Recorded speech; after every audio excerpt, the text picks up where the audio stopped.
Senhor está dizendo para mim e para você, nós temos que estar sempre prontos a ouvir mais e falar menos. Porque tem muitas e muitas pessoas que estão trazendo problema para o seu relacionamento, que estão trazendo problema para a tua casa, que estão trazendo problema no teu trabalho, que estão trazendo um monte de problema porque está falando demais e está ouvindo pouco. O Senhor, através dessa palavra, Ele está dizendo que toda vez que eu e você agimos pela emoção, nós erramos. Toda vez que nós agimos precipitadamente, nós erramos e tomamos consequências. Quantas já não foram as vezes que você escutou algo que não gostou e você foi e retrucou e disse uma palavra que depois você disse, eu não deveria ter dito aquilo? Quantas foram as vezes que fizeram algo para você e você sem pensar foi lá e fez? E depois você pensou, eu não deveria ter feito isso. Porque muitas vezes eu e você, em momentos de emoções, em momentos de perdas, em momentos de frustrações, tomamos atitudes que não deveríamos tomar. Falamos coisas que não deveríamos falar. E como todos já escutou, a palavra, quando ela sai, não tem mais como pegar de volta. Não tem mais como você consertar. Tem feridas através de palavras que passam-se anos e não são curadas. A Bíblia continua dizendo no livro de Tiago que a língua é um pequeno membro, mas é um membro tão poderoso. A língua, a Bíblia em Tiago diz e compara com o fogo, que uma pequena chama, ela cresce tanto que pode destruir uma floresta. Você já não viu uma pequena fofoquinha que se transformou em uma grande coisa, mas foi somente uma pequena fofoca para uma pessoa. Dessa uma pessoa foi para outra pessoa, e chegou em quem não devia, e já aconteceu até morte. Por quê? Porque a língua tem um poder que nós não sabemos. E a Bíblia diz que a língua tem o poder tanto de abençoar como amaldiçoar. E em seguinte, em Tiago, a Bíblia diz que de nós não pode jorrar duas águas, a água doce e a água amarga. Não pode sair da boca do cristão coisa boa e no outro lado sair coisa ruim. Da nossa boca só tem que sair coisas que tragam crescimento, coisas que levantem as outras pessoas. A língua do cristão não pode servir para amaldiçoar. A língua do cristão não pode servir para deixar outra pessoa cabisbaixa. A língua do nós, eu e você, não pode servir para derrubar e destruir ninguém, mas a língua do cristão tem que abençoar a casa, tem que abençoar a família, tem que abençoar os vizinhos, tem que abençoar o amigo, tem que abençoar o inimigo, porque a língua do cristão é de Deus. E a Bíblia Sagrada diz que todos nós temos que estar prontos, preparados para muitas vezes ouvir e não falar nada. Aí você fala, mas pastor, é tão difícil? É difícil para mim e é difícil para vocês. Mas a Bíblia diz que a nossa língua pode trazer um estrago tão grande que vocês não imaginam. Muitos estão vivendo tantas lutas, tantos obstáculos e problemas por conta da sua língua. E aí agora eu entro no que eu queria entrar. Quando nós falamos o que não devemos ou fazemos o que não devemos, nós agimos com emoção. E o Senhor, Ele me trouxe hoje para dizer que nós temos que tomar cuidado com o nosso emocional. Nós temos que tomar cuidado nas nossas atitudes nos dias de tristeza. Nós temos que tomar cuidado com as nossas escolhas nos dias maus. O Senhor, Ele está trazendo eu aqui para falar primeiramente para mim e indo para vocês. Tome cuidado, porque no dia que o teu emocional está fraco, quem chega? O nosso adversário. E qual foi o exemplo que demonstrou? Jesus, ele estava 40 dias e 40 noites sem comer. Depois de uma pessoa ficar 40 dias, ela tem o que sem comer? Fome. E quando Jesus ficou com fome, quem apareceu? O diabo. No dia de fraqueza de Jesus, no dia que ele estava frágil com fome, o adversário chegou.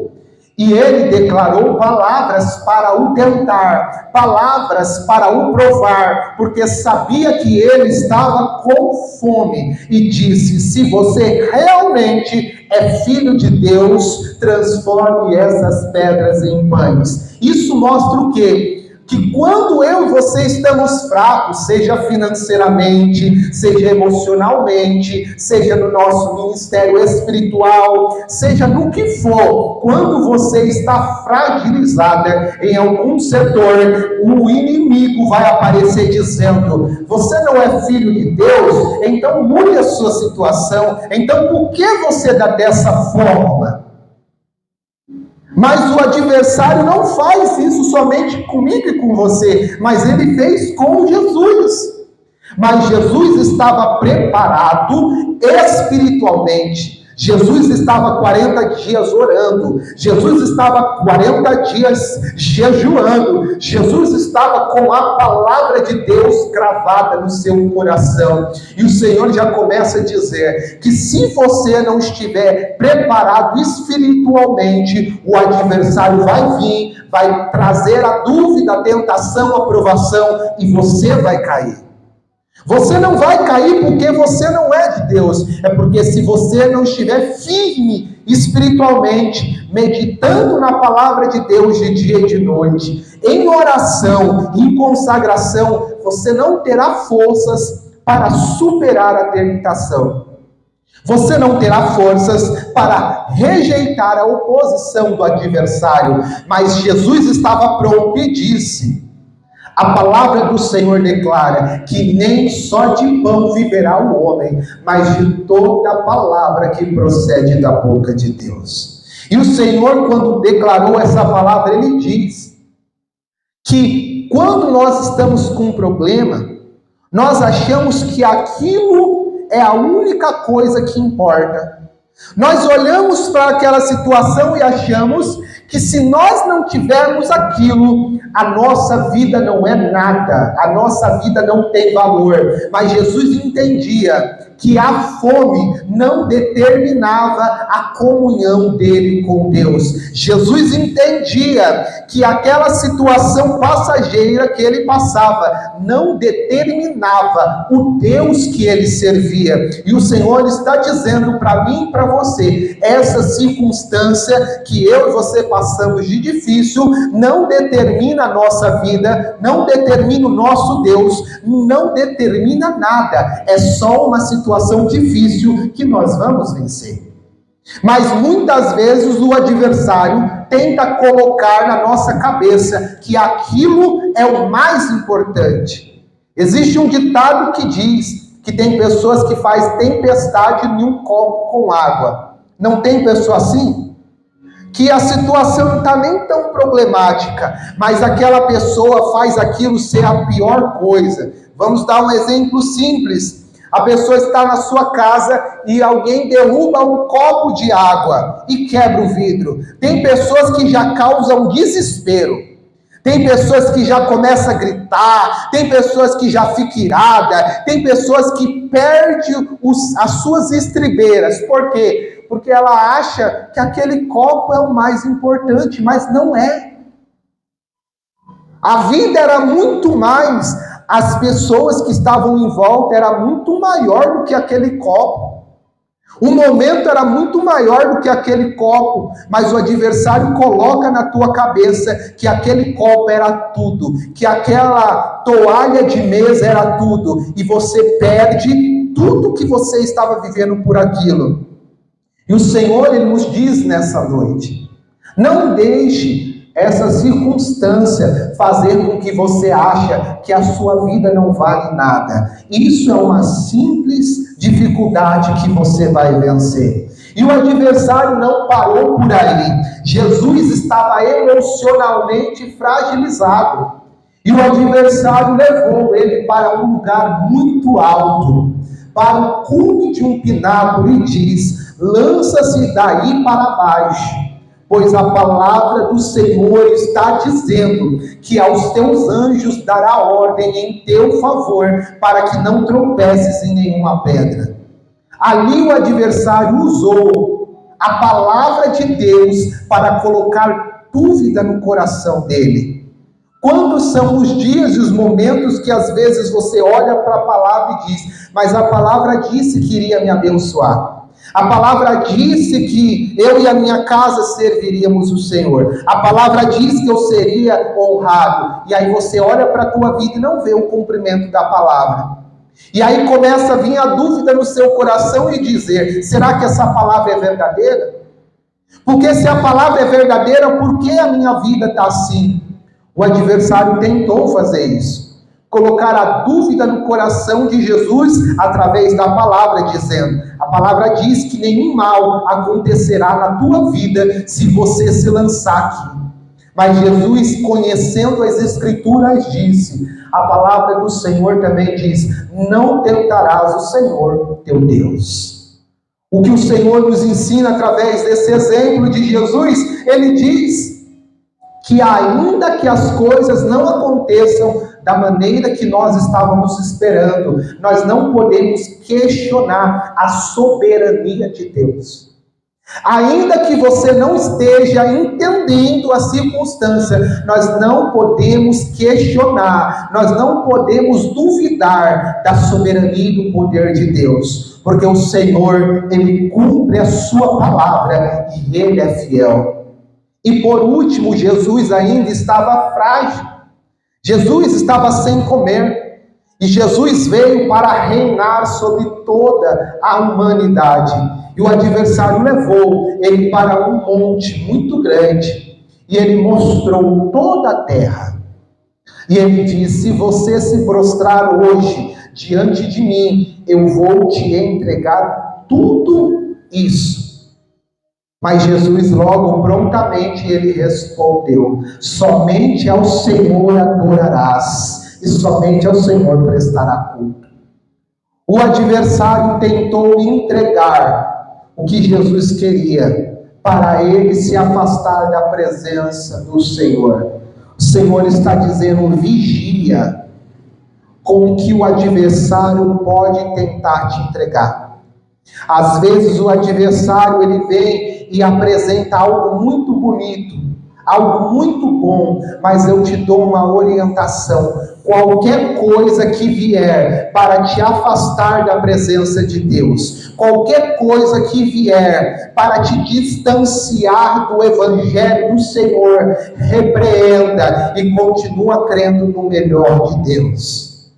Qualquer coisa que for apresentada para você, seja emprego, seja relacionamento, seja amizade, seja o que for, que de alguma forma te afastar da presença do Senhor, lança fora.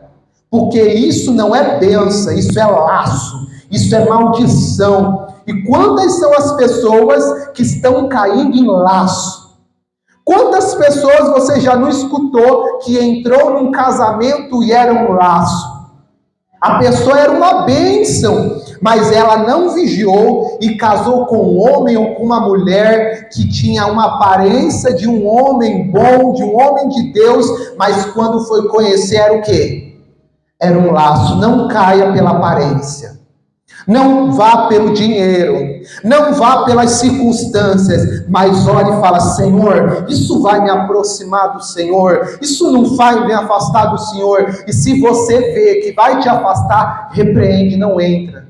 Mas você fala: mas é muito bom para mim, pastor. Mas eu te digo, nada que te afaste da presença de Deus tem valor. Nada que quebre os teus princípios morais e éticos vale a pena. Mas o Senhor está dizendo: não troque a sua bênção por algo provisório ou por um prato de lentilha.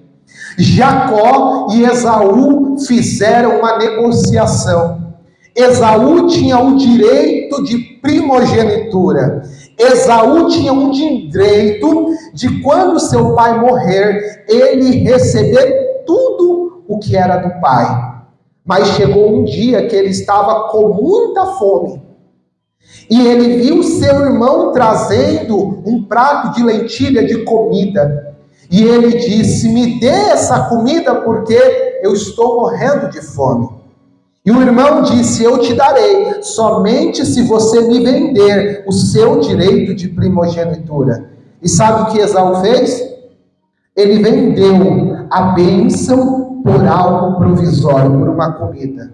A comida você come hoje, daqui a algumas horas está com fome de novo. Mas a bênção de Deus não passa e ninguém pode tomar. Mas o emocional de Esaú falou mais alto. E ele disse assim: o que me servirá a primogenitura se eu morrer de fome agora? Você acha que ele iria morrer de fome por ficar algumas horas sem comer? Você acha que ele ia morrer? Ele não ia morrer. Mas ele fez a situação provisória, a situação presente, maior do que Deus tinha preparado para ele. E o Senhor, de tudo que foi pregado aqui, ele veio nos dizer: não troque o que Deus tem preparado para mim e para você por algo provisório. Não troque a bênção de Deus por alguns momentos de felicidade e prazer. Não troque o que o Senhor tem de melhor por você por conta de um dinheiro. Não troque o que o Senhor tem preparado por nós por um relacionamento. Mas coloque o Senhor como a sua prioridade. E quando Ele entregar a sua bênção, vai ser tremendo. E Jesus, como eu estava pregando, Ele repreendeu todas aquelas tentações. E depois de Ele repreender o adversário, o diabo, a Bíblia diz que o diabo fugiu dele, saiu da presença de Jesus. O Senhor fala através disso, que se nós resistirmos, se nós ficarmos firmes e convictos no que o Senhor nos instruiu, o adversário vai embora. Ele vai sair da nossa casa, ele vai sair da nossa vida profissional, ele vai sair da nossa família, ele vai sair da nossa situação, ele vai ir embora. Se nós permanecermos firmes, como Jesus permaneceu. E depois que o diabo foi embora, quem veio? A Bíblia diz que os anjos vieram e serviram ao Senhor Jesus. O servir é, os anjos entregaram tudo o que Jesus precisava, que era o alimento. E o Senhor, Ele diz para mim e para você neste culto, que se nós permanecermos firmes na palavra do Senhor, se nós permanecermos repreendendo toda a cilada do inimigo, no final dessa luta, o Senhor virá e Ele, em nome de Jesus, nos servirá com tudo que eu e você precisa. Então, para finalizar essa palavra, eu digo: não viva pela sua emoção. Controla o seu emocional. Segura a sua língua. Ouve mais e fale menos. Nos momentos de angústia, nos momentos difíceis, não tome nenhuma decisão. E antes de tomar qualquer escolha, busque a direção de Deus. E não troque a sua bênção por um prato de lentilha. E se você fazer isso, você será honrada pelo Senhor. Feche agora os seus olhos e você vai dizer para Deus que você precisa de força para você permanecer na presença dEle. Diga: Senhor Deus e misericordioso Pai, aqui nós entramos na Tua casa e pedimos, Senhor, que como a Sua palavra nos instruiu para que eu e essa pessoa ouvíssemos mais e falássemos menos. Ajude, Senhor, da nossa boca só sair bênção. Que em nome de Jesus nenhuma palavra maligna saia da nossa boca, mas que da nossa boca só sirva para declarar as Tuas boas novas e abençoar as pessoas. Pedimos força, Senhor, para que nos dias em que estivermos fracos, Senhor, como um dia o Senhor Jesus esteve. Ele estava fraco, Pai, porque ele estava com fome. Mas naquele dia que o adversário veio para o tentar, para o provar, ele estava firme para repreender o maligno. Então, em nome do Senhor Jesus, nos fortaleça para que possamos repreender toda obra contrária do adversário e permanecer na Tua presença.